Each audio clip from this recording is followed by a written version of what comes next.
সাতক্ষীরায় শহীদ আব্দুর রাজ্জাক পার্কের পরিবেশ উন্নয়ন ও বর্জ্য ব্যবস্থাপনা বিষয়ে কর্মশালা অনুষ্ঠিত হয়েছে।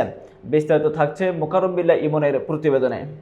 International union for conversation of nature আয়োজিত এ কর্মশালা মঙ্গলবার সকালে তুফান কনভেনশন সেন্টারে অনুষ্ঠিত হয়। Implementation of urban living lab in for selected cities in বাংলাদেশে প্রকল্পের আওতায় আয়োজিত এ কর্মশালায় প্রধান অতিথি ছিলেন স্থানীয় সরকার বিভাগের উপপরিচালক মাসটুবা ফেরদৌস।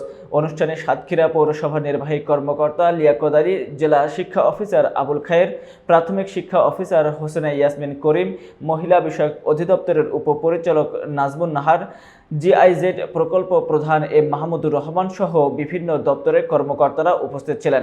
কর্মশালায় আলোচকরা বলেন, জলবায়ু পরিবর্তন, অপর্যাপ্ত অবকাঠামো ও বর্জ্য ব্যবস্থাপনার দুর্বলতার কারণে উপকূলীয় শহরগুলো বিশেষভাবে ঝুঁকিপূর্ণ। এর ফলে নারী, শিশু ও দরিদ্র জনগোষ্ঠী সবচেয়ে বেশি ক্ষতিগ্রস্ত হয়। সবার জন্য বসবাসযোগ্য ও অন্তর্ভুক্তিমূলক শহর প্রকল্পের আওতায় খুলনা, সাতক্ষীরা, রাজশাহী ও সিরাজগঞ্জ আরবান লিভিং ল্যাব প্রতিষ্ঠা করা হচ্ছে। এসব ল্যাব পরিবেশগত সংকট মোকাবেলায়, পার্ক, জলাশয় ও বর্জ্য ব্যবস্থাপনার উন্নয়নে কাজ করবে।